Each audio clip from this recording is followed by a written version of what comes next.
미 연준 의장이 잭슨홀 미팅 연설에서 강력한 금리 인상 의지를 밝히면서 다음 달에는 한미 간 금리 역전이 예상됩니다.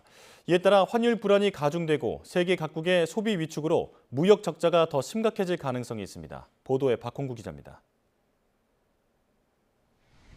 미국의 중앙은행인 연방준비제도는 지난 6월과 7월 두 번 연속 금리를 0.75%포인트씩 인상해 미국의 기준금리는 2.25에서 2.5%를 유지하고 있습니다.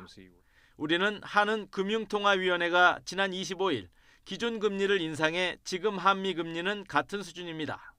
하지만 이번 잭슨홀 미팅 연설에서 파월 의장이 물가 안정을 위해 금리를 더 높게 유지하겠다고 밝히면서 미국은 또다시 자이언트 스텝을 이어가거나 0.5%포인트 인상하는 빅 스텝을 밟을 가능성이 커졌습니다. 이렇게 되면 연방공개시장위원회 FOMC가 열리는 9월 하순 이후 한미 금리는 다시 역전됩니다.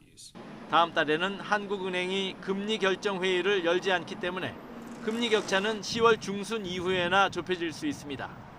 금리 역전으로 달러 쏠림 현상이 커지면 환율 불안이 가중될 우려가 큽니다.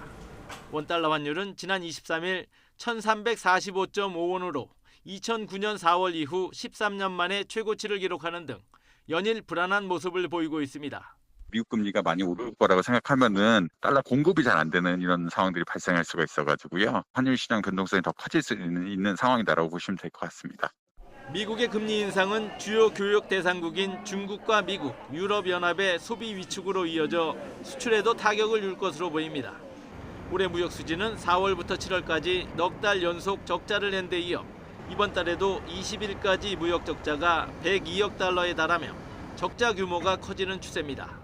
수출 수요가 점차 줄어들 수밖에 없는 부분들은 불가피하다라고 생각을 하고 있고 무역 수지 적자 자체는 일단 수입액이 더 높기 때문에 이제 불가피한 부분들은 있고 사실 무역 수지 적자는 연말까지도 좀 이어질 수 있는 부분들이 있지 않을까. 고환율은 수입 물가를 끌어올려 소비자 물가에도 악영향을 끼치게 됩니다. 따라서 이미 두 달 연속 6%대를 기록한 소비자 물가 상승률이 앞으로 더 오를 가능성을 배제할 수 없습니다. 정부는 조만간 소비자 물가 안정과 수출 종합 대책을 발표해 경제 불안감 해소에 주력할 계획입니다. YTN 박홍구입니다.